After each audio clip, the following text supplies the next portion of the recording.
Okay, good afternoon. Para sa mga bago at hindi pa marunong mag-game ng kanilang mga income sa Cosmos. Okay, so ngayon ay ituturo ko sa inyo kung paano ang tamang pag-claim. Okay, so buksan lang ang inyong account. Hopefully, makikooperate ang ating internet connection sapagkat ngayon lately, mga ilang araw na rin mula nung umuwi ako from Baguio, medyo may error. Ayan, so medyo maayos naman. Okay, so yan, dito papasok ang inyong earnings sa fiat. So i-click nyo lang ito, fiat. So I repeat, no? So dito, halimbawa ganito muna to, tayo sa asset. Yan, nasa exchange. Halimbawa, nasa exchange yan kasi pagbukas nyo exchange, click nyo itong fiat. And then, click nyo itong available na USDT. Hintayin nyo lang na mag-load. Okay? And then, click transfer. And then, i-click nyo yung all. Either i-click nyo yung all or i-type nyo 1.7244 up to 4 digits. And then, ilagay nyo yung password nyo dito, yung fund password nyo. Okay, so, i-post ko muna ito para ma-enter ko nyo yung password ko. Okay, okay, so yan. Pag nailagay nyo na yung password nyo, i-click nyo na yung transfer now.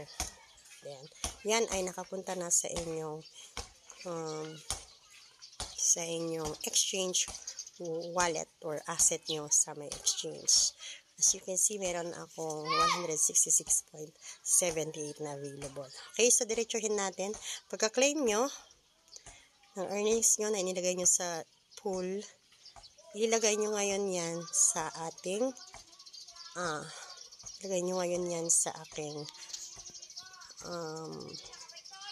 tawag nito sa aking pool na ang pangalan ay Angela User. Okay, so click nyo yan. Then i-type nyo lang dito yung amount in whole number. Halimbawa sa akin is 166. Okay, so i-click nyo lang yung confirm and then you click determine. Dahil ito ay sarili kong pool, hindi ko ito pwedeng i-confirm or yung i-click yung determine kasi papasok yan sa aking pool.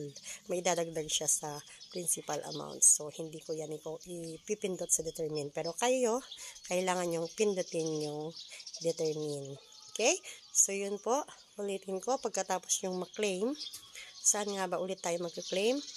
Dito tayo sa asset, sa fiat. And then, kung ano yung available nyo doon, click transfer. Input nyo yung amount dito, yung fund password nyo. And then, you click the transfer now. At yan ay mapupunta sa inyong exchange asset. Pagkatapos, ito ay ilagay nyo sa pool, which is yung pool ng inyong upline. Okay, so yun lang po sa mga bago at hindi pa marunong maglagay sa kanilang, mag-claim ng kanilang profit at kung paano maglalagay sa pool pagkatapos. Tanong-tanong lang po kayo para mag-guide ko kayo ng mabuti. Okay. Happy earnings!